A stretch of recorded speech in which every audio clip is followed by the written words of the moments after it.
मैं आपके साथ एक नए सेगमेंट में अभी उतरा हूं। हम पढ़ने वाले हैं पॉलिटिकल साइंस, ठीक है। पॉलिटिकल साइंस यानी राजनीति विज्ञान, और राजनीति विज्ञान में एक व्यापक तौर पे हम चीजों को लेके चलेंगे। लेकिन मैं आपको बता दूं कि हमारे यहां सिर्फ पॉलिटिकल साइंस का ही सेगमेंट नहीं चालू हो रहा है। इसके साथ क्या है कि आप अगर पीजीटी, टीजीटी और एलटी ग्रेड में किसी भी विषय की तैयारी करना चाह रहे हैं तो हमसे जुड़ सकते हैं। आपको कॉन्टैक्ट नंबर में नीचे चीजें मिल जाएंगी, व्हाट्सएप नंबर है, कॉन्टैक्ट नंबर है, वहां पे आप जाके संपर्क कर सकते हैं। और मैं आपको बता दूं कि होगा क्या, ठीक है। चीजें बदलने वाली हैं, एग्जाम 2022 में होने वाला है, आप सभी को पता है। अधिसूचनाएं आ चुकी हैं, जैसा कि आप नोटिफिकेशन और उस पे थंबनेल पे देख चुके होंगे। लेकिन मैं आपको बता दूं कि हम पढ़ाएंगे किस तरीके से और क्या पढ़ाएंगे। तो एक एक टॉपिक हम उठाते जाएंगे और टॉपिक बाय टॉपिक को हम तोड़ेंगे सब टॉपिक में, ठीक है, सब टॉपिक में।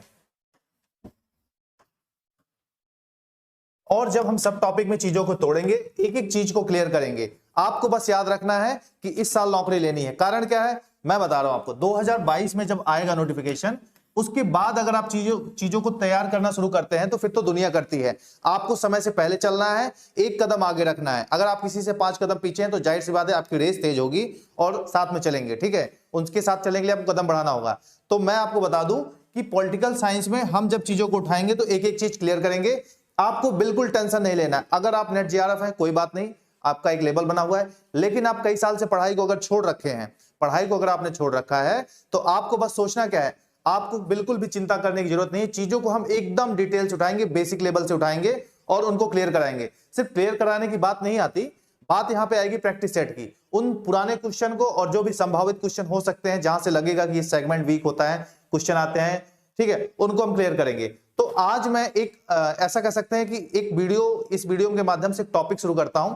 थोड़ा सा टफ पड़ता है। देखिए पॉलिटिकल साइंस का है क्या, राजनीति विज्ञान में आपको मैं बताऊं तो राजनीति विज्ञान में सबसे बड़ी बात है कि ये सब्जेक्ट है आर्ट्स का, इसमें आपको समझना जरूरी है। रटने के लिए तो बहुत कुछ है, किसने कौन सी पुस्तक लिखी, संविधान का पार्ट अगर आ जाएगा, उसके बाद आ जाएगा कि दर्शन में आप आ जाएंगे, अवधारणाओं में आ जाएंगे, किसने कौन सा स्टेटमेंट दिया, ठीक है, वो तो आप याद कर लेंगे, रट लेंगे, इवन टफ भी पड़ेगा। लेकिन जब तक कॉन्सेप्ट क्लियर नहीं है मेरे दोस्त, आप फंस जाएंगे। और इस एग्जाम के लिए एक सबसे इंपॉर्टेंट चीज है कि आपको चीजों को समझना है, उसके साथ समझने के बाद ही याद करना है। बिना समझे रटेंगे तो फिर गेम बिगड़ जाएगा। क्योंकि आपने देखा होगा, अभी ज्यादा दूर जाने की जरूरत नहीं, पीजीटी का, जीआईसी का और टीजीटी का जो एग्जाम हुआ, खासकर पीजीटी की बात करूंगा मैं, उसमें क्या था, उसमें चीजें इस तरह से आई थी, आपने कितना भी पढ़ा होगा, आपको 90 क्रॉस करने में हालत खराब हो गई होगी। क्योंकि अब जो एग्जाम का लेवल है वो टफ होता जा रहा है।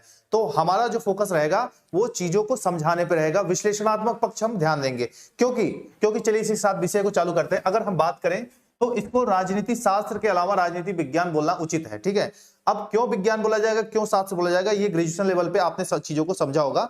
और जब हम प्रॉपर वे से आप क्लास हमारी ज्वाइन करेंगे तो हम वहां से थोड़ा 10-5 मिनट देके उठाएंगे। लेकिन हमारा फोकस रहेगा कि आपको विद्वान नहीं बनाना है, नौकरी दिलाना है, क्योंकि सिलेबस को कवर करना है और जो परीक्षा में चीजें आएंगी। तो इसी के साथ देखिए मैं आपको बताऊं कि राजनीति एक विज्ञान है। और हम विज्ञान को कैसे पढ़ते हैं, साइंस को पढ़ने का तरीका क्या होता है, साइंस को पढ़ने का तरीका होता है कि सुसंगठित, सुव्यवस्थित, यानी कि थोड़ा सा ना इधर ना उधर। क्यों, क्योंकि आप चाय भी बनाते हैं, अच्छी चाय कब बनती है, जब प्रॉपर चीजों को डालेंगे। ऐसा नहीं कि खूब दूध डाल दिए, खूब अदरक डाल दिए और खूब चीनी डाल दिए तो क्या अच्छी चाय बनेगी, बिल्कुल नहीं। यानी कि खूब मेहनत कर लिए कोई मतलब नहीं, रिजल्ट आएगा। रिजल्ट तभी आएगा, मजा तभी आएगा चाय पीने का जब प्रॉपर चीजें होंगी। तो विज्ञान, राजनीति विज्ञान हम चालू कर रहे हैं तो हम इसी तरह से एक साइंस की तरह चीजों को लेकर चलेंगे। और मैं आपको बता दूं कि साइंस 2 प्रकार की होती है हमारा। और मैं जो आज टॉपिक उठाऊंगा वो है राजनीति दर्शन से, दर्शन हम चालू करेंगे, उसके बाद अवधारणाएं। लेकिन सबसे पहले हम राज्य को समझेंगे, राज्य क्या है। तो राजनीतिक सिद्धांत, पॉलिटिकल थियरी जो है वो हमारा पहला होगा, प्रेफर करेंगे। अगर हम राजनीतिक दर्शन चालू कर दें तो कुछ बेसिक चीजें आपको समझना जरूरी है। जैसे आपने राज्य की अवधारणा ही नहीं समझी तो फिर दर्शन और राज्य में कैसे जाएंगे, राजनीतिक विज्ञान को कैसे समझेंगे। और अगर आपने दर्शन ही नहीं पढ़ा तो अवधारणाओं में आपको समस्या आ जाएंगी।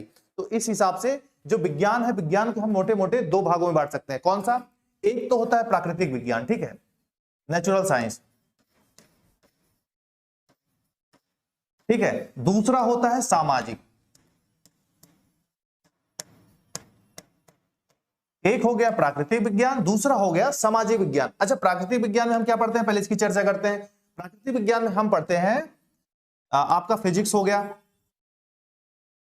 ठीक है, फिजिक्स हो गया, केमिस्ट्री हो गया, देन बायो हो गया, जिसमें बॉटनी और जूलॉजी पढ़ते हैं। अच्छा, इसमें पाया क्या जाता है, इसमें फैक्ट पाए जाते हैं, पदार्थ पाया जाता है, मैटर पाया जाता है, ठीक है। और जब मैटर पाया जाता है तो उसका टेस्टिंग हम कहाँ करते हैं, उसका जो व्यवहारिक लेवल पे चीजों को चेक कहाँ करते हैं, परीक्षण कहाँ करते हैं, वो हम करते हैं प्रयोगशाला में, प्रयोगशाला में, ठीक है। और अगर सामाजिक विज्ञान की बात करें तो ये भी एक साइंस है। इस साइंस में लेकिन प्रॉब्लम क्या है कि हम इसको एज अ साइंस ट्रीट नहीं करते, लेकिन ये साइंस है और ये बहुत बड़ा साइंस है, आपके जीवन में उपयोग करने वाला आने वाला यही साइंस है। क्यों? इसमें जैसे फिजिक्स, केमिस्ट्री, बायो पढ़ रहे हैं या इस तरह की चीजें पढ़ रहे हैं, एटम वगैरह को, तो इसमें हम पढ़ते हैं, क्या पढ़ते हैं, आपका राजनीति विज्ञान तो हो ही गया, राजनीति विज्ञान हो गया, इतिहास हो गया, ठीक है, इतिहास हो गया। उसके बाद आप अर्थशास्त्र को उठा सकते हैं, तर्कशास्त्र को उठा सकते हैं, दर्शन को उठा सकते हैं। आर्ट से संबंधित जो जीवन जीने की कला है और जो समाज के लिए उपयोगी है और जो एक विज्ञान की तरह है, उसमें इन सब चीजों को हम पढ़ते हैं सामाजिक विज्ञान में। तो हमको क्या, कौन सा टॉपिक देखना है, सामाजिक विज्ञान देखना है। और सामाजिक विज्ञान के तहत ही जो विषय आते हैं वो सारे आपको हमारे पास मिल जाएंगे इस कोर्सेज में, ठीक है। आगे चलते हैं। तो जब हमको पढ़ना क्या है, अब हमने क्लियर किया कि सामाजिक विज्ञान पढ़ना है। सामाजिक विज्ञान में हमको क्या पढ़ना है, राजनीति, राजनीति विज्ञान। अब इसको साइंस क्यों बोला जाता है आप समझ गए, ठीक है। ये है राजनीति विज्ञान। राजनीति विज्ञान में हम चालू करेंगे दर्शन से। दर्शन मतलब देखिए, दर्शन एक अलग चीज हो गया, थिंकर, थॉट्स, लेकिन हम यहां पे क्या चालू करेंगे, हम करेंगे राजनीतिक सिद्धांत, थियरी। अब थियरी है क्या, राजनीतिक सिद्धांत है क्या, ठीक है। सिद्धांत का मतलब होता है दर्शन के साथ विज्ञान को लेके चलना। ये एक प्रकार से उसके दर्शन को क्लियर करता है। क्यों? क्योंकि चीजों को, ठीक है, चीजों को क्लियर करने के लिए आपको देखने का तरीका सही होना चाहिए। दर्शन मतलब देखने का तरीका, ठीक है। और विज्ञान मतलब, देखिए, विज्ञान मतलब फैक्ट्स। तो यहां पे देखेंगे थियरी में हमको पढ़ना क्या है, हमारा पहले आएगा दर्शन, दर्शन प्लस तथ्य। अब दर्शन में क्या आता है, देखिए दर्शन में क्या आता है, दर्शन में आता है नैतिकता, नैतिकता, मान लीजिए नैतिकता हो गया। फिर आ गया मूल्य होते हैं आपके, मूल्य हो गए, आदर्श हो गए। अच्छा, इन सब चीजों को हम पढ़ेंगे अपने राजनीति विज्ञान में। तथ्य में क्या आएगा, फैक्ट या विज्ञान आप कह सकते हैं। इस विज्ञान में तथ्य आएगा, ठीक है, जो परखी हुई चीजें हैं आप ऐसे कह सकते हैं, फैक्ट्स होंगे जो, ठीक है। तो ये हमको क्या बताएगा, राजनीतिक जो सिद्धांत है राजनीति का, इसके बारे में हमें जानकारी देगा। राजनीतिक सिद्धांत को अगर हम पढ़ना चाह रहे हैं तो आपको एक चीज तो समझना होगा, क्या कि हमें सबसे पहले, देखिए आपने जब ये सब्जेक्ट सिलेक्ट किया होगा अपने ग्रेजुएशन में, तो आपने क्या पाया, आपने पाया कि ये कोई ऐसा सब्जेक्ट है 12वीं के बाद कि इसमें ना राज्य के बारे में पढ़ते हैं, संविधान के बारे में पढ़ते हैं, जो व्यवस्थाएं हमारे बीच में चल रही है, नगर पालिका वगैरह, इन सब चीजों के बारे में पढ़ रहे हैं। तो आपको एक चीज तो समझ में आएगा कि जो राजनीति विज्ञान है, इसका केंद्रीय विषय क्या है। इसका केंद्रीय विषय है, देखिए मैं आपको बता रहा हूं,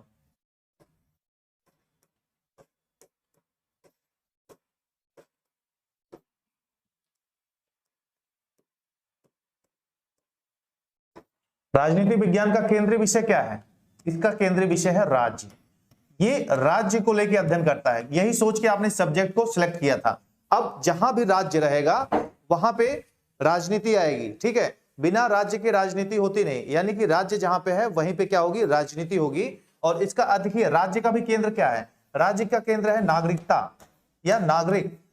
अब हमको पढ़ना तो नागरिक शास्त्र ही है ना। आप अल्टीमेटली अगर इन जो एग्जाम की चर्चा हमने की, टीजीटी, पीजीटी, अल्टीग्रेड, आप किसके अध्यापक बनेंगे, ठीक है। आपको जो शिक्षा देनी है नागरिक शास्त्र की देनी है, सिविक्स की देनी है, उससे संबंधित। तो आप समझिए, राजनीति विज्ञान का केंद्र है राज्य और राज्य का केंद्र है नागरिकता, यानी कि जहां पे राज्य रहेगा वहां पे नागरिकों के बारे में चर्चा होगी, नागरिकों को क्या सुविधाएं देनी है, कैसे करना है। लेकिन इससे भी पहले थोड़ा हम आगे चलेंगे, हमको समझना है कि जहां पे राज्य आता है, राज्य है क्या। बिना राज्य को समझे आप इस क्षेत्र में आगे नहीं बढ़ सकते।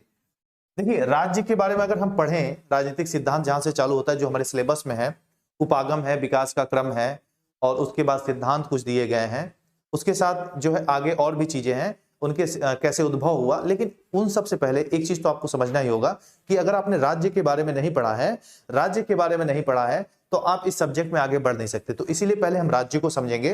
देखिए, अब सबसे पहले क्या आया, पहले इतिहास था, यानी कि प्रागैतिहासिक काल था, देन आपका कौन सा है, आद्यैतिहासिक काल आया, फिर आया ऐतिहासिक काल। लेकिन सोसाइटी, पहले राज्य आया कैसे ना, राज्य को हम समझेंगे, हमारे सिलेबस में ये भी है कि अन्य विषयों के साथ इसका संबंध। तो इसी कॉन्सेप्ट को क्लियर करते हुए इसी क्रम में हम आगे बढ़ेंगे। अब जब राज्य कैसे आया, पहले आया समाज, ठीक है, आपसे पूछा जा सकता है कि समाज, जब समाज आया तभी राज्य आया, क्योंकि समाज तो, राज्य है क्या, समाज तो आ ही गया, राज्य क्या है, एक सिस्टम है, ठीक है, राज्य है एक सिस्टम, एक प्रणाली। अब प्रणाली कैसे लोगों के बीच में होती है, जैसे मान लीजिए बोल दिया गया कि हमने एक सिस्टम बनाया भैया कि कोरोना के समय सभी मास्क लगा के चलेंगे, सैनिटाइज करेंगे, 2 गज की दूरी रखेंगे, और क्या करेंगे कि अब अगर स्वच्छ भारत मिशन का देखें तो हम कहीं थूकेंगे नहीं, पॉलीथीन का यूज कम से कम करेंगे, सिंगल यूज प्लास्टिक का हम जो है कम से कम यूज करेंगे या नहीं यूज करेंगे। लेकिन ये सिस्टम लागू कहां होगा, पढ़े लिखे लोगों के बीच में, सभ्य लोगों के बीच में, ठीक है। समाज तो असभ्य लोगों का भी है, ठीक है, नशेड़ियों और गजेड़ियों का भी समाज है। तो जो राज्य है ना, ये समाज के सभ्य, जो समाज है ये सभ्य समाज का हिस्सा है,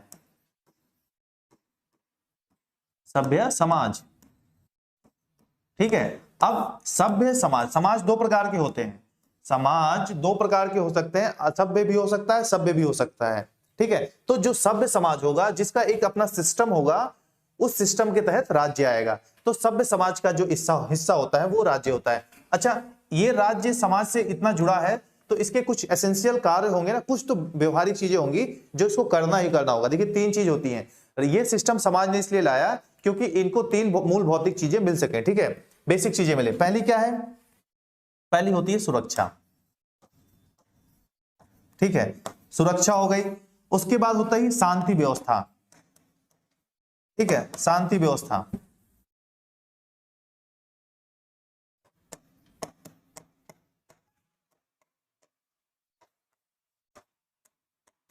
देन आता है न्याय, अंतिम में आता है जस्टिस।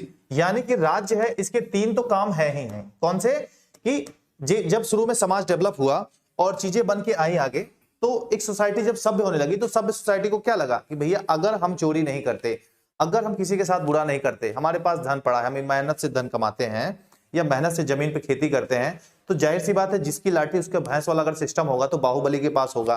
तो उन्होंने बोला कि नहीं नहीं, एक सिस्टम होना चाहिए, सिस्टम के तहत आया राज्य, और राज्य ने बोला कि इसकी सुरक्षा करने की जिम्मेदारी हम लेते हैं। कौन लेता है, हम लेते हैं।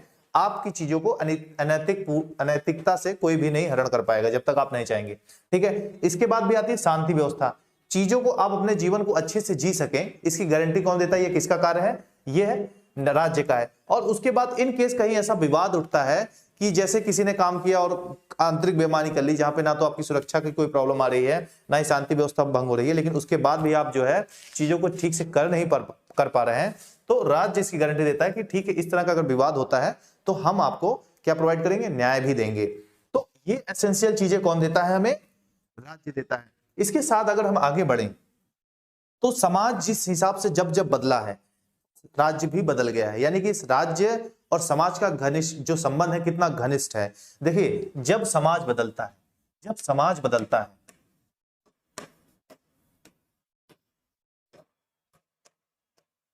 तो राज्य भी बदलता है,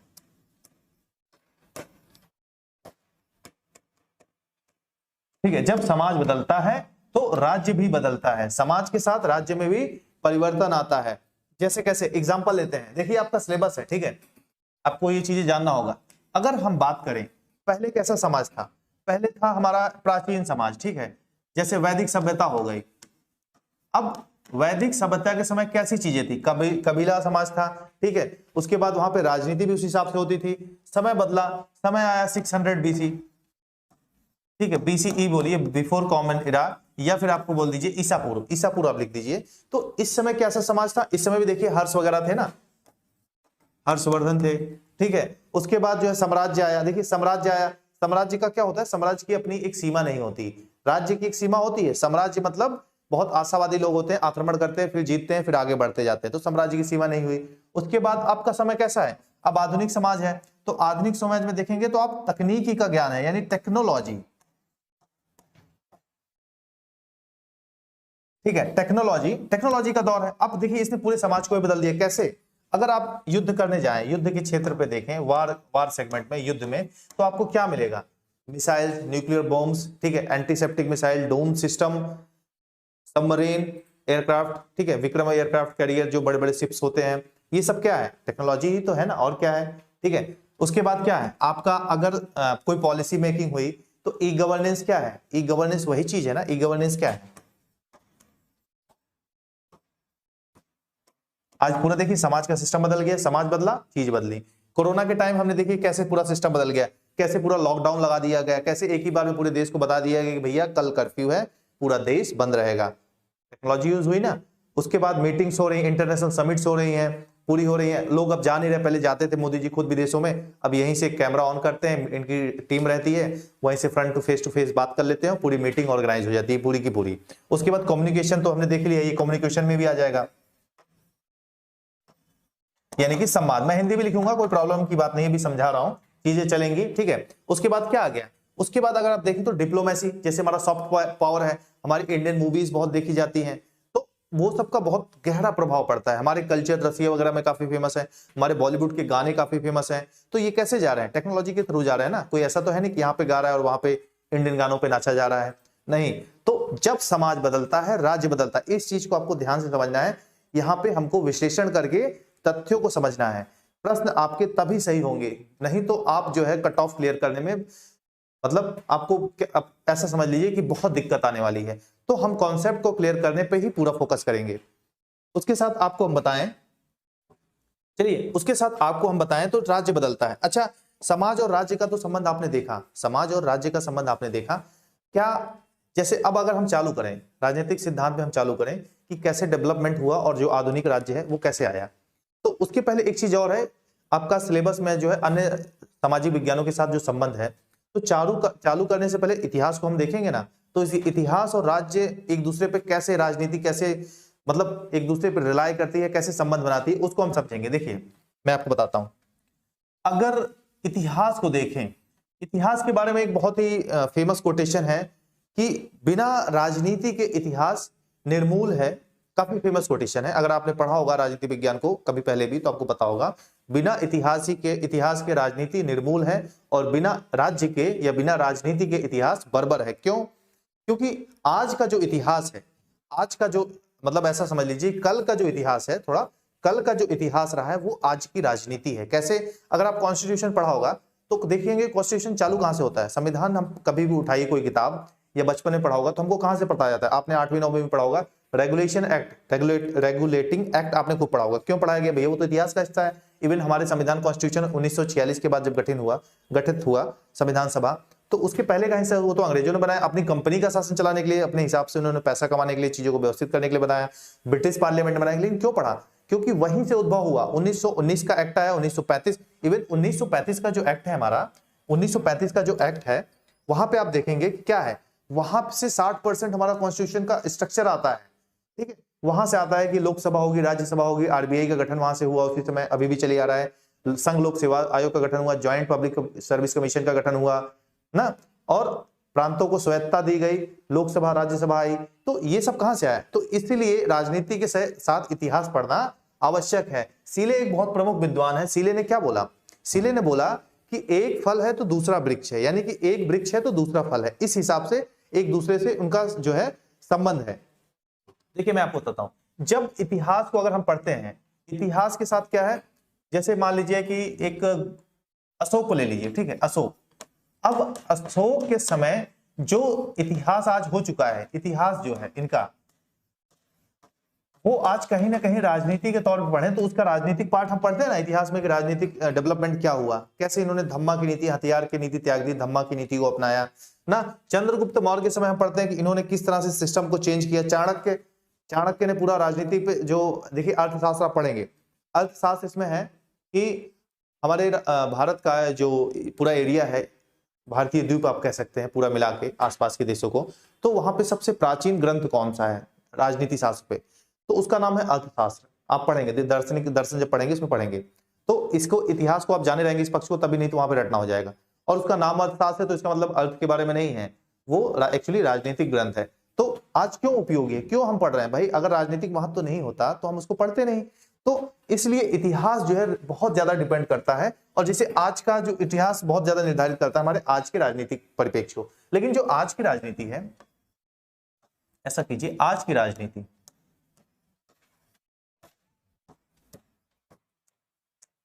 ठीक है, आज की जो राजनीति है वही तो कल का इतिहास होगा ना, वही तो इतिहास में परिवर्तित होगा। आज की राजनीति जो है वो कल का इतिहास है। जैसे मान लीजिए अभी 3 फॉर्मर बिल्स आए थे, तो बेशक वो सरकार को रिपील करने पड़े, वापस लेने पड़े, जो भी कारण था, लेकिन कल को आप पढ़ेंगे कि 3 बिल आए थे, ठीक है, 3 तलाक का कानून आया था, आज वो कानून लागू है ना, वो तो इतिहास का हिस्सा हो गया। निर्भया केस आया, ठीक है, निर्भया केस के बाद लॉज में चेंजेस हुए, बालिकों की एज घटाएगी, विशाखा गाइडलाइंस आई कि सार्वजनिक प्लेस पे अगर कोई ऑफिस है वहां पे महिलाएं काम कर रही हैं तो वहां पे उनके लिए एक प्रॉपर गाइडलाइन होगी, प्रॉपर एक कमेटी होगी, अगर उनकी कोई शिकायत होती है तो उसकी सुनवाई किस हिसाब से की जाएगी।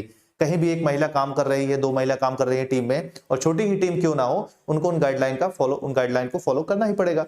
तो जो कल बिल पास हुए वो आज हम कर रहे हैं ना, तो इतिहास भी जो है मतलब जो है राजनीति के तौर पे आता है, और आज की जो राजनीति, आज जो बिल कर रहे हैं वो कल हो जाएंगे। इसी प्रकार से हम जैसे भी 1947 को क्यों पढ़ते हैं, जो एक्ट आया भारत शासन अधिनियम ब्रिटिश पार्लियामेंट में, अगर वो एक्ट ही ना आया होता तो आज की राजनीति कैसी होती, क्या हमारी जो संविधान सभा बन गई थी क्या वो स्वयं प्रभु हो पाती? आज भी हमारा सैनिक मामला, विदेश मामला, ये सब किसके पास होता है? ब्रिटिश गवर्नमेंट के पास होता, सुप्रीमेसी होती, हमारी सुप्रीम कोर्ट नहीं होती, प्रिवी काउंसिल होती वहां कह सकते हैं ब्रिटेन में। तो इस हिसाब से संबंध है। लेकिन एक चीज है भैया, क्या कि राजनीति जब आप पढ़ते हो ना, राजनीति, तो राजनीति में आप इतिहास के अन्य पक्षों को तो बिल्कुल नहीं देखते। आप सिर्फ ऐसे मतलबी टाइप के इंसान हो कि भैया हमें राजनीति से मतलब है, कल्चरल डेवलपमेंट से कोई लेना देना नहीं। क्यों? देखिए अगर इतिहास आ गया, देखिए इतिहास की अगर हम बात करें, प्रॉपर इतिहास की, ये हो गया हमारा इतिहास। अब इसमें हर पक्ष होता है, ये बहुत ब्रॉडर कॉन्सेप्ट है। एक क्वेश्चन आया था अभी, एक वैकेंसी थी, ठीक है, उसमें पूछा गया था हायर एजुकेशन में कि इतिहास पहले आया कि राजनीति पहले आई। अब अगर आप रट के जाएं तो हो सकता है आप भूल जाएं या फिर कोई कॉन्सेप्ट क्लियर ना हो। ये सब देखिए कॉन्सेप्ट की चीजें, क्वेश्चन आए हैं।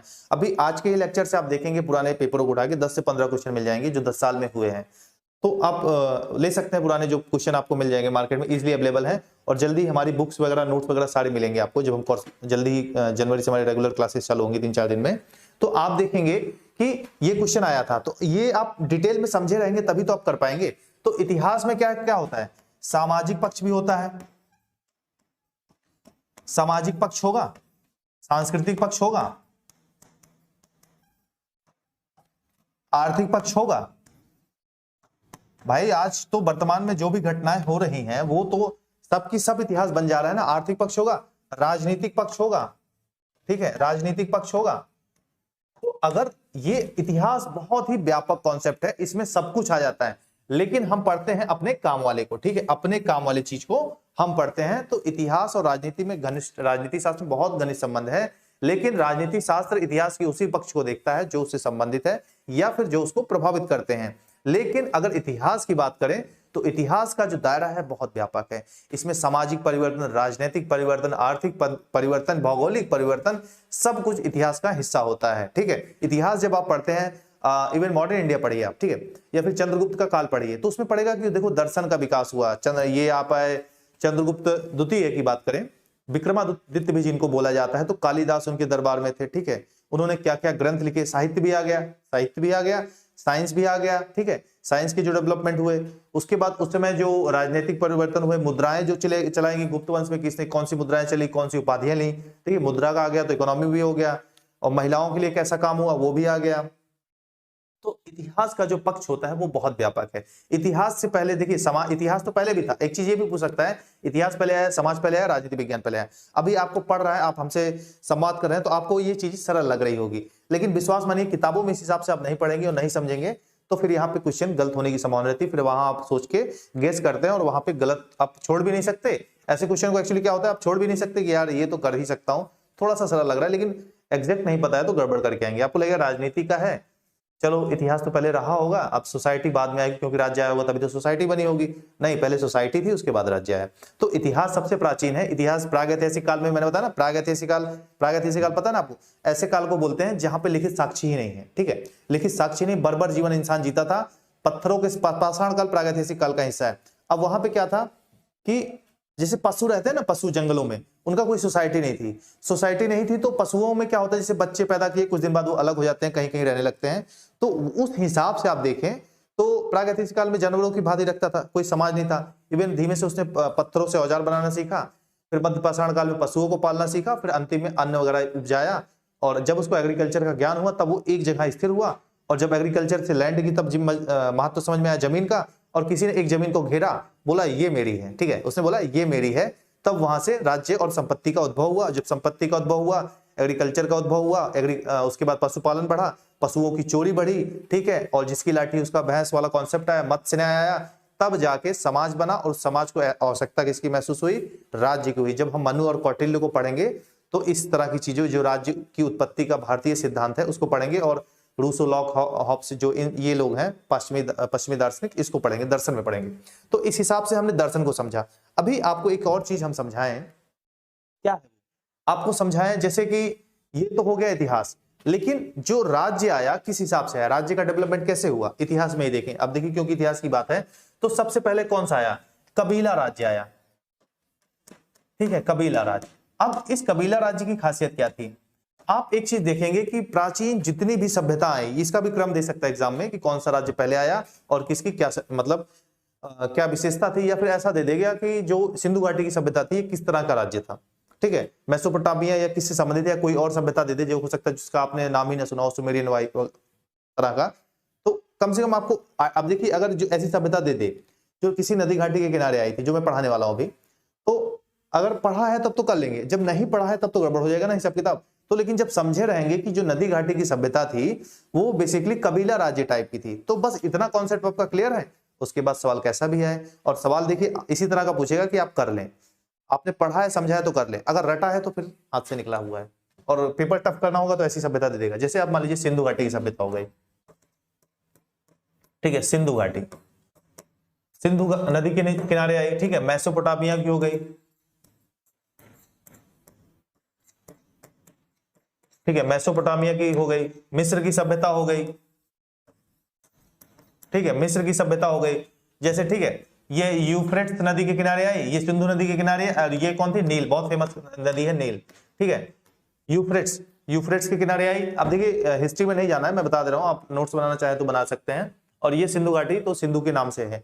तो इस तरह की जो बेसिक सभ्यताएं हैं, जीवन का विकास, क्योंकि संसाधन थे नहीं, पानी एक बहुत महत्वपूर्ण संसाधन था उस समय, खेती करना हो, ये कुछ भी करना हो, रहना हो, क्योंकि आप डेली तो पानी की जरूरत पड़ेगी, तो पानी से बहुत दूर नहीं रह पाएंगे। इसलिए जितनी भी मेजर सभ्यताएं आई वो कहाँ पे आई, नदियों किनारे। जैसे गंगा का मैदान है हमारा, क्यों इतना फेमस रहा है, वैदिक युग यहीं पे फला फूला। ठीक है, यहीं पे पूरी सभ्यता आई। और मगध का साम्राज्य देखिए, मगध का विशाल साम्राज्य, चंद्रगुप्त मौर्य हो गए, ये जीतते भी शासक वहां पे हुए, क्यों आए, नदियों के किनारे आए।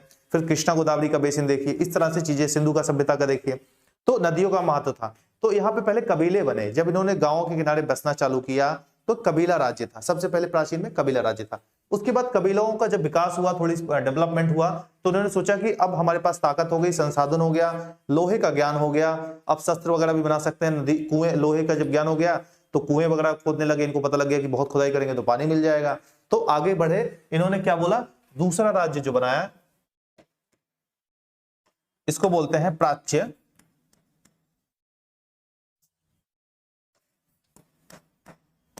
प्राच्य साम्राज्य। आप लोग ऑनलाइन हैं तो अगर कोई कमेंट वगैरह आपको लगे कि कोई पूछना है, कुछ ऐसी चीजें हैं, तो आप ऑनलाइन कमेंट में, ये मैं देख रहा हूं यहाँ पे कमेंट है मेरे पास, तो मैं यहाँ देख के आपको बता सकता हूँ। ठीक है, बाकी मैं कमेंट बहुत कम ही पढ़ता हूँ, जब तक कि आप काम के होंगे उनका जरूर रिप्लाई दूंगा। तो आगे अगर चलें तो प्राच्य साम्राज्य आया। अब इस प्राच्य साम्राज्य की खासियत क्या थी, ये था साम्राज्य, जब मैंने बताया ना साम्राज्य जहां आ जाएगा, राज्य की निश्चित सीमा नहीं है। देखिए राज्य का जो पूरा कॉन्सेप्ट है हम धीमे धीमे क्लियर करेंगे। सबसे पहले राज्य कैसे आया ये, और राज्य क्या है ये समझना बहुत जरूरी है, इसलिए मैंने सबसे पहले इस टॉपिक उठाया। बिना इसके राजनीति विज्ञान अधूरी है। आपको राज्य ही नहीं पता तो उसके विज्ञान क्या पढ़ेंगे, ठीक है, और उसमें संबंधित होने वाली राजनीति को कैसे पढ़ेंगे, इसीलिए ये टॉपिक सबसे पहले है। उसके बाद उसकी उत्पत्ति, कॉन्सेप्ट, उपागम, विकास सब हम देखेंगे, पद्धतियां जो भी है।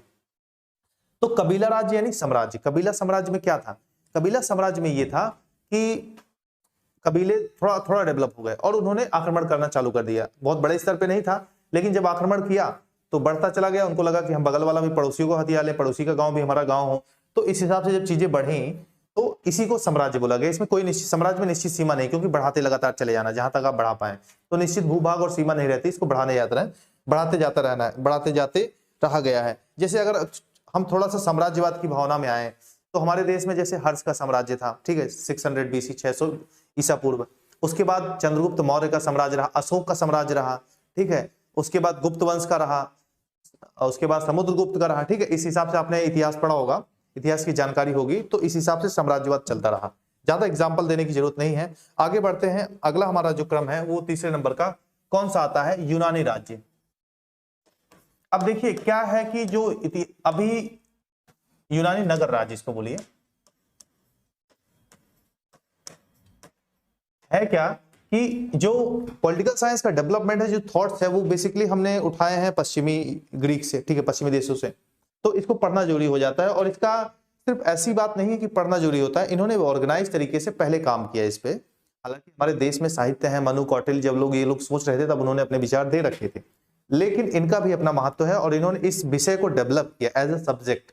हमारे यहाँ क्या धर्म पे आधारित चीजें होती थी, इन्होंने उसको थोड़ा हट के चीजों को देखा। हालांकि शुरुआत में जो डेवलपमेंट हुआ धर्म पे हुआ, क्योंकि ज्यादातर जो शुरुआत जैसे तर्कशास्त्र हुआ और विज्ञान हुआ, गणित हुआ, ये सब पहले दार्शनिक थे, ठीक है, दार्शनिक हुआ करते थे। पाइथागोरस हो गए, अरस्तु हो गए, प्लेटो हो गए, ठीक है। अरस्तु वगैरह ने तो बायोलॉजी वगैरह की खोज की, तो साइंस ही हुआ ना, वहां से संबंधित चीजों को अपना प्रतिपादन किया, खोज क्या की। तो ये दार्शनिक थे और दार्शनिक धर्म से जुड़ा होता था पहले। तो ये पूरी तरह से सेपरेट नहीं कर पाए, लेकिन इनके जो विचार हुए ना, उसको आगे बढ़ाने में बहुत हेल्प मिली। देखिए तो यूनानी नगर राज्य में क्या हुआ, 3 महान लोग हुए। कौन कौन से हुए आपको पता है, सुकरात हो गए, सुकरात हो गए, ठीक है। प्लेटो को आप जानते ही हैं। और उसके बाद प्लेटो के बाद आते हैं, ठीक है, अरस्तु। अब ये 3 लोग हैं, इन्होंने अपने जो थॉट्स दिए पॉलिटिकल साइंस के डेवलपमेंट में, यानी कि विज्ञान में। एक्चुअली पॉलिटिकल जो राजनीति शब्द है वो यहीं से आया। ग्रीक राज्यों को बोला जाता था, कई बार ये 20 बार क्वेश्चन मिल जाएगा आपको अगर पुराने पेपर देखेंगे, कि पोलिस, पोलिस से क्या मतलब है, पोलिस। मैं इंग्लिश में लिख रहा हूं क्योंकि ग्रीक वर्ड है, जिसको नगर राज्य हिंदी में बोला जाता है। अब ये अपना वर्ड ना तो इंग्लिश में आएगा ना तो हिंदी में, तो पोलिस आप समझिए। पोलिस क्या है, ग्रीक, इसका हिंदी में मतलब होगा या ग्रीक में कि नगर राज्य, ठीक है। अब यूनान का था तो यूनानी नगर राज्य कह रहे हैं, तो ये हो जाएगा नगर राज्य। अब इसका मतलब क्या होता है, पोलिस मतलब जहां पे policy of state, policy of state, यानी कि राज्य की जहां पे पॉलिसी हो वही पॉलिस है, और उसी को पॉलिटिक्स बोला गया, राजनीति बोली गई। लेकिन इस तरह से जो प्रॉपर पहली बार राजनीति शब्द का प्रयोग किसने किया, 20 बार क्वेश्चन मिलेगा आपको, ठीक है। ये छोटे छोटे देखिए सरल क्वेश्चन भी रहते हैं, ये सरल टाइप का ही है। तो पहली बार जो पॉलिटिक्स या राजनीति विज्ञान का, राजनीति का शब्द किया, विज्ञान तो बाद में बोलेंगे, ठीक है, पॉलिटिक्स, वो भैया किया था अरिस्टोटल यानी अरस्तु ने। अब अरस्तु ने पहली बार इसको पॉलिटिक्स शब्द का यूज किया, क्यों, क्योंकि जो नगर प्रशासन व्यवस्था थी, उनको शासन किया जाता था, उसकी प्रणाली का जो सिस्टम था उसको पॉलिटिक्स बोला जाता था, यानी कि पॉलिसी ऑफ स्टेट, जहां स्टेट की पॉलिसी बनाई जाती थी या पॉलिसीज बनाई जाती थी, उसको पॉलिटिक्स बोला। और इसीलिए इनके ग्रंथ का नाम भी पॉलिटिक्स है, ठीक है। इस हिसाब से प्लेटो और अरस्तु, सुकरात ने भी योगदान दिया। हालांकि सुकरात को हमें नहीं पढ़ना, प्लेटो और अरस्तु को हम पढ़ेंगे, और जब दर्शन पे जाएंगे तो बहुत डिटेल से देखेंगे। अभी राज्य पे चलते हैं। इसके बाद यूनानी नगर राज्य इस तरह से चलता रहा। ग्रीक शब्द है, इन्होंने काफी योगदान दिया और बहुत ही, इसको आप अवॉइड कर ही नहीं सकते अगर राजनीति विज्ञान पढ़ रहे हैं। इवन प्लेटो अरस्तु को तो आप किसी भी क्षेत्र में दर्शन वगैरह पढ़ रहे हैं तो वहां पे भी नहीं कर सकते, हर क्षेत्र में इनका हाथ जो है योगदान रहा है। इसके बाद आगे आते हैं, जब यूनानी नगर राज्य इस तरह से फला फूला तो रोमन साम्राज्य का आक्रमण हो गया इन पे, रोमनों का। अब साम्राज्यवाद की भावना वहां बढ़ने लगी, ठीक है। रोमन साम्राज्य का जब आक्रमण हुआ तो ये पूरी तरह से ढह गया, ठीक है, मतलब इनका पतन हो गया। उसके बाद उस समय, उसके बाद क्या आया, मध्यकाल आया। अब मध्यकाल, ठीक है, अब इस मध्यकाल में क्या था, ये मध्यकाल धर्म प्रधान था, ठीक है, यहां पे धर्म की प्रधानता थी। इसमें अच्छा एक खासियत थी, ये सामंती व्यवस्था पे आधारित था, सामंत, ठीक है। अब इसमें सामंत किस हिसाब से थे, सामंत का मतलब होता है क्रमागत रूप से एक के नीचे एक हायरार्की में, या क्रमागत रूप से एक के नीचे एक सिस्टम बना हुआ था। जैसे एक सुप्रीम होगा, एक राजा होगा, मैं समझा रहा हूं। एक राजा के तहत जैसे 4 राज्यों में बांट दिया कि चारों राज्यों के अपने अपने राजा होंगे, एक महाराज हो जाएगा, उसको राजा कह लीजिए या सामंत कह लीजिए। जागीरदार होगा, जागीरदार के नीचे एक जमींदार होंगे और जमींदार के नीचे किसान होंगे। इस हिसाब से एक हायरार्की बटी हुई थी। तो इसमें प्रॉब्लम क्या होती थी, इसमें बोलते थे स्वतंत्रता का अभाव था। जैसे उनके क्षेत्र में चले गए, कोई काम करने लगे, भैया हमारी जमीन है, लड़ाई झगड़ा चालू हो गया, फिर उनके राजा के खिलाफ गुटबाजी भी ये लोग करते थे, इनकी सेनाएं भी अपनी होती थी। तो इस हिसाब से चीजें बढ़ गई। लेकिन इसमें एक प्रॉब्लम थी, धर्म क्यों बोला गया।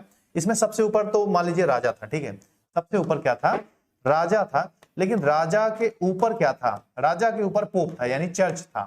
अब पोप तो मान लो ठीक है, लेकिन पोप भी अपने आप में बड़ा महान था, बोलता था ईश्वर है सबसे ऊपर, ठीक है, ईश्वर, ठीक है, ईश्वर सबसे ऊपर है। अब यानी कि एक हायरार्की चली आ रही थी, ईश्वर, ईश्वर के नीचे पोप या चर्च, चर्च के नीचे राजा, राजा के नीचे जागीरदार, जागीरदार के नीचे छोटे छोटे जमींदार, और उसके बाद किसान और आम जनता आती थी। तो इसका जो है ये धर्म का काफी ज्यादा प्रधानता थी हमेशा, क्योंकि जैसे सबसे ऊपर पोप है, ईश्वर को तो मान लो, ईश्वर को कोई ठीक है, ईश्वर अलग चीज हो गई फिलॉसफी का, लेकिन पोप ही था व्यवहारिक जीवन में। अब राज्य क्या है, राज्य कैसी सत्ता है, लौकिक है या अलौकिक है। जाहिर सी बात है, आप देखेंगे कि अलौकिक तो है नहीं, लौकिक सत्ता है। तो कितने दिन तक आप अलौकिक बातें कर लोगे। और इस समय राजनीति का एक पतन माना जाता है, एक ऐसा काल था जहां पे कोई विशेष डेवलपमेंट हुआ नहीं। तो हुआ क्या, इनका पतन होना चालू हो गया 15वीं सदी में, 15वीं सदी में इनका पतन चालू हो गया। जब इनका पतन चालू हुआ तो ये नीचे गिरने लगे, और पतन होना ही था क्योंकि ऐसी चीजें ज्यादा चलती नहीं है। जब इनका पतन हो गया, जब इनका पतन हुआ तो पतन हुआ क्या, उसके बाद जब पतन चालू हुआ तो इनमें 3 क्रांतियां हुई। अब यूरोप की जो क्रांतियां थी, पहली बता रहा हूं पुनर्जागरण, इनका बहुत ज्यादा याद मतलब महत्व है।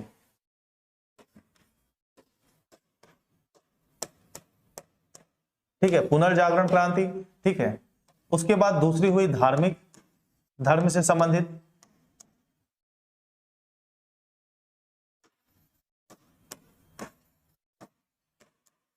और तीसरी हुई व्यापारिक और वाणिज्यिक।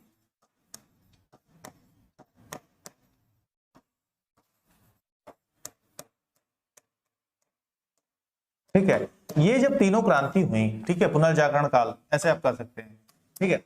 तो इसमें क्या हुआ, जब पतन होने लगा तो लोगों के अंदर एक चेतना आई। क्या चेतना आई कि राज्य लौकिक सत्ता है, और इस लौकिक सत्ता में इंसान कीमत पे है, इंसानों की कीमत होनी चाहिए, कल्पनाओं की, आदर्शों की, व्यवहारों की, कि भैया आपको घर से नहीं निकलना चाहिए शाम को 7 बजे, ठीक है। जैसे अभी एक प्रथा चली आ रही थी कि अंग्रेजों के समय ये हुआ था कि जो पोस्टमार्टम है वो कभी भी शाम को नहीं होगा। क्यों, उनके समय लाइटिंग की इतनी व्यवस्था नहीं थी, अभी तो है ना, इमरजेंसी में आप कर सकते हो। तो एक अंधविश्वास चला रहा था, और पोप अपने आप को महान बनाने के लिए ऐसी ऐसी चीजें कर भी रहा था। पोप या आप कह सकते हैं चर्च, उस समय ये पर्टिकुलर धर्म की बात नहीं, ये उसमें जो चीजें चल रही थी मध्यकाल में, वहां की बातें हैं जो हमको पढ़ना है। तो अब हुआ क्या कि लोगों को पुनर्जागरण का मतलब क्या है, जागने का मतलब, कभी सोए थे तब तो जाग रहे हो ना, पैदा होने की बात नहीं है, आपको ये भी समझना है। तो जब सोए थे तो सोने से पहले क्या था, सोने से पहले जो चीजें थी व्यक्ति केंद्र में था, व्यक्ति। अभी समाज राज्य नहीं था, अभी राज्य महान है, राज्य महान है, राज्य के लिए आपको बलिदान करना है, राज्य के लिए करना है। भैया राज्य के लिए करोगे तो राज्य में रहने वाला व्यक्ति क्या करेगा। तो इसमें क्या हुई, इसमें ना मानवता को महत्व दिया गया, मानवता को, मानवता को। और मानवता कैसे आएगी, जब तो समानता होगी, और क्या होगा, स्वतंत्रता होगी। जब समानता और स्वतंत्रता होगी तब तो मानवता होगी ना। और देखिए, मानवता बिना स्वतंत्रता और समानता के कोई मतलब नहीं। कैसे, और इवन समानता सबसे ज्यादा इंपॉर्टेंट है, समानता सबसे ज्यादा इंपॉर्टेंट है, क्योंकि देखिए स्वतंत्रता अगर आपको मिल गई, स्वतंत्रता आपको अगर मिल गई तो स्वतंत्रता में आप क्या करेंगे, स्वतंत्रता में जैसे मान लीजिए बोल दिए कि आपको स्वतंत्रता है, जाइए किसी स्कूल में पढ़िए आप, और जिस स्कूल में पढ़ना चाहते हैं वहां पे पढ़िए। तो हुआ क्या या होगा क्या कि आपके पास 1 लाख रुपए है, आपने जाके इंटरनेशनल स्कूल में एडमिशन दिला दिया अपने बच्चे को, लेकिन जिसके पास पैसा नहीं वो क्या करेगा। तो इसके लिए समानता होनी चाहिए, बिना समानता के स्वतंत्रता एक छलावा है। तो इन चीजों का महत्व दिया गया। इस सब जब कॉन्सेप्ट को हम पढ़ेंगे, इसी सब्जेक्ट में आएंगे, तो फिर हमको काफी इंटरेस्ट आएगा और काफी मजा आएगा पढ़ने में। अब धार्मिक क्रांति में क्या हुई, जो धर्म आधारित राज्य था, जो धर्म आधारित राज्य था, इसको धर्मनिरपेक्ष बनाया गया, यानी धर्म का जो आधार दिया जाता था हर बात में, महानता महानता करके, वहां से इस चीज को हटाया गया। ठीक है। वाणिज्यिक क्रांति में क्या हुई, जब सामंती व्यवस्था खत्म हुई तो सामंती व्यवस्था में क्या हुआ, सामंत जो थे उन्होंने एक नीचे के लेवल के सामंतों ने राजा पे आक्रमण करना चाहा और जनता ने राजा का समर्थन किया। कारण क्या हुआ कि जनता को लगा, एक ऐसा कहा जाता है उसमें आप पढ़ेंगे कि जनता ने सोचा कि राजा तो बुरा है ही भाई, जनता का शोषण टैक्स वगैरह, लेकिन बोले कि सामंत ज्यादा, जैसे जो पास में आपके है वो ज्यादा बुरे लगते हैं। मोदी जी का अगर आप विरोध करते होंगे और उसका कोई विधायक है, लोकल आपका सांसद है, वो आपके साथ व्यवहार नहीं जमता होगा तो बोलते होंगे ठीक है ये गड़बड़ है, मोदी जी योगी जी ठीक है, उनसे ज्यादा लेना देना नहीं है, ज्यादा हस्तक्षेप भी नहीं करेंगे, उनके पास टाइम ही नहीं है ना।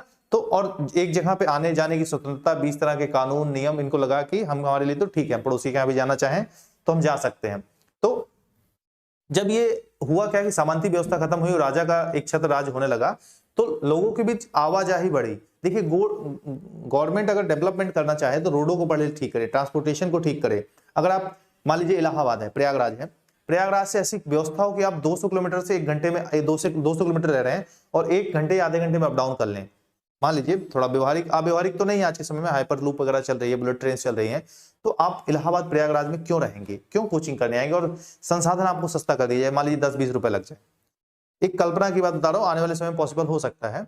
और ये जो हमारी नॉर्डिक कंट्री है, नॉर्वे वगैरह में ट्रांसपोर्टेशन वगैरह फ्री है, तो अभी अपने यहाँ तो पॉसिबल नहीं है, लेकिन क्यों होगा, तो आप सोचेंगे ना कि दूरी खत्म हो गई आने जाने का, उसमें तो छोटे छोटे राज्य थे, तो आप सोचेंगे कि मैं जॉब कर रहा हूँ या कोचिंग पढ़ रहा हूँ, आधे घंटे ही तो लग रहे हैं, मैं 15,000 10,000 में क्यों खर्च करूँ। अगर यही ऑफलाइन कोचिंग करें, विश्वास मानिए आप कितना पैसा खर्च होगा, बहुत ज्यादा खर्च होगा, जितने में आप 2-3 कोचिंग कर सकते हैं प्रति महीने में, क्योंकि शुरू में सेट लगाते हैं तो आपको और भी सामान खरीदने रहेंगे ना, सिर्फ रहने तक की तो बात होती नहीं, उसी में आपका 5-7-10,000 खर्च हो जाता है। तो ये सब जो है आप उसको सुविधा मिली व्यापार करने की, आने जाने की, तो फिर एक व्यापारिक क्रांति हुई, व्यापार आया, ठीक है, व्यापार को बढ़ावा मिला जब सामंती व्यवस्था खत्म हुई। मैंने पहले ही बताया कि ये विश्लेषणात्मक सब्जेक्ट है और जब तक आपको विश्लेषण करके इसको समझेंगे नहीं, क्वेश्चन आपके एक निश्चित सीमा के ऊपर नहीं जाएंगे। 90 प्लस की तो बात छोड़िए, 50-60 के बाद सिमट रह जाएंगे, पीजीटी वगैरह पे खासकर, और टीजीटी वगैरह में भी अगर अच्छा स्कोर करना चाह रहे हैं, क्योंकि कंपटीशन का लेवल आप देख रहे हैं बहुत ज्यादा बढ़ गए हैं। तो व्यापार और वाणिज्य इस हिसाब से आगे बढ़ा, ठीक है। जब व्यापार और वाणिज्य बढ़ता गया तो क्या हुआ आगे, व्यापार और वाणिज्य तीनों के बढ़ने के बाद एक नई जन क्रांति आई और एक नए राष्ट्र का उदय हुआ, वो हुआ 16वीं सदी में, ठीक है। 16वीं सदी में क्या हुआ कि अभी तक जो हम पढ़ रहे थे वो प्राच्य राज्य कह सकते हैं, प्राचीन राज्य कह सकते हैं, मध्यकाल के बाद प्राच्य, और प्राच्य के बाद मध्यकाल, फिर आया हमारा आधुनिक राज्य।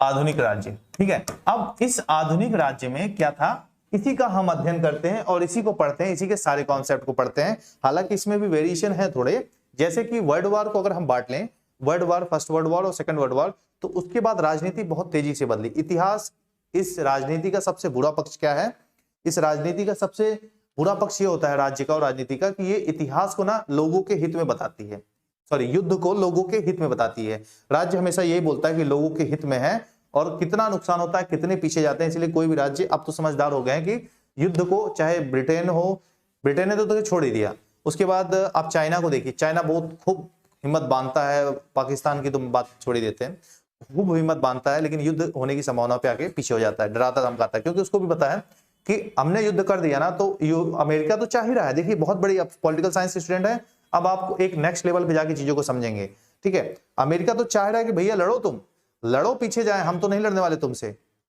वो किसी और को भिड़ा रहा है। जैसे कि अभी देखिए S-400 मिसाइल हम ले रहे हैं, न्यूज़पेपर वगैरह पढ़ते होंगे, तो कार्सा एक्ट के तहत अगर कोई भी रसिया के साथ सहयोग करेगा या कुछ लेगा देगा तो उस पर सैंक्शंस लगाएगा, लेकिन देखिए इंडिया पे नहीं लगेंगे, बोले भैया साउथ ईस्ट एशिया का जो रीजन है उसको बैलेंस करेंगे, हम ये भी पढ़ेंगे आगे जब इंटरनेशनल IR वगैरह पे आएंगे, तो उसको बैलेंस करेंगे। तो अब जब बैलेंस करने की बात क्या रही, भैया लड़ा दो इनको किसी तरह से, इनके पैसे खर्च कराओ, इंडिया बैलेंस करने के लिए हमारा एलाई वहां पे है, जब ऐसा कुछ होगा इंडिया देखेगा। उधर ताइवान और वियतनाम के साथ हिसाब किताब इन्होंने सेट कर रखा है, जापान इनका एलाई है ही, साउथ कोरिया है, तो कुल मिला के घेर के रखे हैं ना।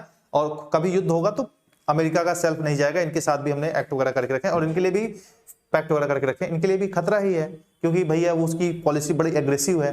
तो खैर वो तो राजनीति, अंतरराष्ट्रीय संबंध और विदेश नीति का संबंध है, हम आएंगे तो डिटेल में पढ़ेंगे।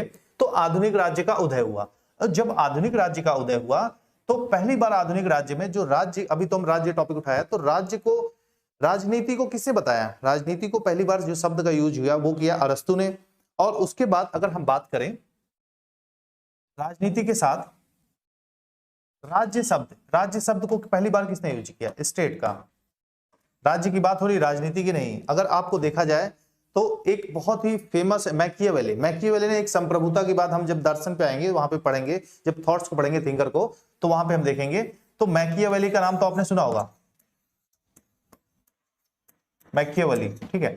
यहां पे आपने देखा होगा कि यही थे जिन्होंने राज्य को पूरी तरह से, एक बार पहली तरफ से प्रॉपर वर्ड का यूज किया, राज्य, ठीक है। राजनीति, राज्य, पॉलिटिक्स एंड स्टेट। और उसके बाद अगर हम बात करें कि इन्होंने पहली बार, अच्छा परिभाषा किसने दी राज्य की? सबसे पहली बार राज्य की परिभाषा किसने दी? राज्य की परिभाषा जो एक वैज्ञानिक और सर्वमान्य परिभाषा थी। अच्छा, आप पिछले 10 साल के पेपर उठाइएगा, आपको पता लगेगा क्या है चीजें, कैसे पढ़ा जा रहा है, इसका कॉन्सेप्ट क्या है, किस लेवल पे हम काम करेंगे। और मैं एक बात बता दे रहा हूं कि मैं जब पढ़ाऊंगा तो मैं सिर्फ टॉपिक नहीं पढ़ाऊंगा, आप बल्कि पुराने पेपर देख के रहिएगा, और उसके बाद मैं पेपर कराऊंगा साथ में प्रैक्टिस कि ये क्वेश्चन आए हैं और ऐसे आ सकते हैं, और इसमें ये चीज याद रखिए। देखिए पुराने पेपर का महत्व क्या है मैं बता रहा हूं। अब जो पहली बार डॉक्टर गार्नर थे, गार्नर आप कह लीजिए, इन्होंने राज्य की परिभाषा दी। इन्होंने क्या बोला कि राज्य की जो उत्पत्ति होती है राजनीति विज्ञान की, राज्य के साथ उत्पत्ति होती है और राज्य के साथ अंत होता है। मूल समझना है इनका, ठीक है। मूल समझ के आपको लिखना नहीं है, पेपरों में टिक मारना है। सब्जेक्टिव नहीं है, ऑब्जेक्टिव, यानी कि जो उसमें 4 ऑब्जेक्ट दिए हुए हैं, 1 2 3 4, उसी एक ऑब्जेक्ट में होगा। जैसे ये फोन है, ठीक है, ये अगर फोन है तो फोन ही रहेगा ना, आपको बस चूजना है कि मेरा फोन कौन सा है। इसमें तो एक चीज है, उत्तर आपके सामने, सब्जेक्ट तो है नहीं कि आपको बताना है कि फोन के बारे में, फिर तो आप पे निर्भर करेगा आप क्या क्या बताएंगे। सबके यूज अलग होते हैं, फोन के बारे में परिभाषाएं अलग हो जाएंगी। तो गवर्नर ने बोला कि जो राज्य होता है या राजनीति के साथ, मतलब राजनीति राज्य के साथ उत्पन्न होती है और खत्म होती है, ठीक है। इसके विभिन्न तरीके से इस चीज को कह सकते हैं, लेकिन समझने के लिए आपको समझना है गवर्नर ने दी, ठीक है। गिलक्राइस्ट आएंगे, थोड़ा और डिटेल में इन चीजों को बताते हैं। तो गार्डनर ने बताया। अब ये देखिए पिछले 10 साल का पेपर देखिए, जो मैं बता रहा था, 10 साल में जो विभिन्न पेपर हुए हैं, चाहे एलटी ग्रेड का हो, टीजीटी का हो, पीजीटी का हो, नेट का हो, सेट का हो, ये जो पेपर हुए हैं आप देखिएगा 10 साल में 10-20 बार ये चीज पूछा गया। अब उठाइए, पहला जो है उठाइए चीजों को और देखिए, आपको पता लगेगा कैसी चीजें आ रही हैं। और ऐसा नहीं कि एक बार पुराने पेपर में आया तो नहीं आया, तो उन क्वेश्चनों को भी हम आपसे बढ़िया से कराएंगे। अभी हमने ऑलमोस्ट सेशन कर लिया है, आप लोग काफी लोग लाइव भी हैं, ठीक है, लाइव सेशन था और हमारी रेगुलर क्लास चलने वाली है। और नीचे हमारे कॉन्टैक्ट नंबर दिए हुए हैं, आप वहां से हमसे कॉन्टैक्ट कर सकते हैं। इसके साथ अगली कड़ी में जब हम पेश होंगे तो आगे जारी रहेंगे, और हमसे जुड़ने के लिए नीचे नंबर दिए गए हैं। कल हमारी एक सेशन और भी रहेगा, हम प्रॉपर एनालिसिस करेंगे एग्जाम को कि कैसे तैयारी करें, क्या करें और क्या क्या हमारे कोर्स में रहेगा। और भी अगर आप क्वेश्चन देना चाह रहे हैं तो नीचे लाइव कमेंट के साथ, तो लाइव कमेंट बंद होगा क्योंकि लाइव स्ट्रीमिंग बंद होने वाला है, क्लास कंप्लीट हो गई। आप नीचे कमेंट बॉक्स में चीजों को बता सकते हैं, क्या क्या आपको जानकारी चाहिए, ठीक है। तो इसी के लिए आप सभी का धन्यवाद। Thank you very much.